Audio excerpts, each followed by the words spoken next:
صلی اللہ علی النبی الکریم لقد کان لکم فی رسول اللہ اسوۃ حسنہ صدق اللہ العظیم۔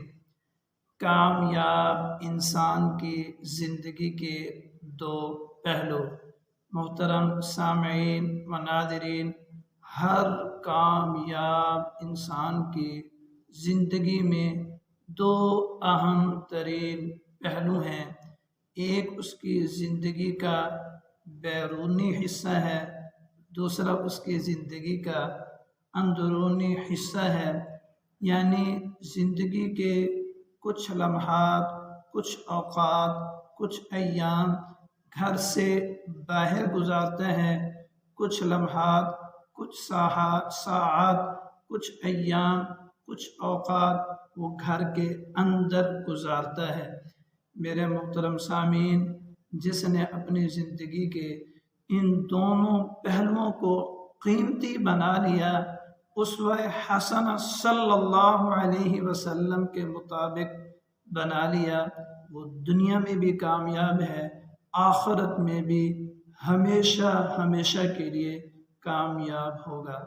آئیے ہم آج بات کرتے ہیں نبی اکرم صلی اللہ علیہ وسلم کی اندرونی گھریلو زندگی کے بارے میں حدیث مبارکہ کی روشنی میں۔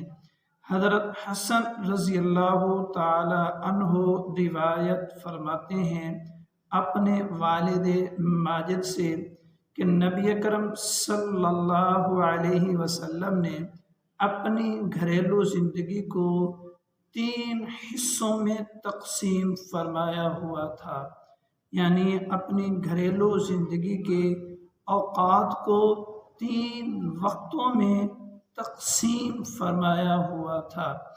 ارشاد فرمایا، ایک وقت میں صرف اللہ کی عبادت کرتے، اس وقت میں تہجد پڑھتے، قرآن پاک کی تلاوت کرتے، دعائیں مانگتے۔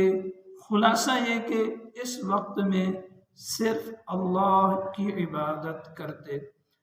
ایک ایسا وقت تھا جس میں ازدواجی حقوق ادا کرتے، یعنی گھر والوں کے ساتھ کام کاج میں ہاتھ بٹاتے، گھر والوں کے ساتھ باتیں کرتے، گھر والوں کے ساتھ مسکراتے، یعنی یہ وقت اپنے گھر والوں کے ساتھ گزارتے۔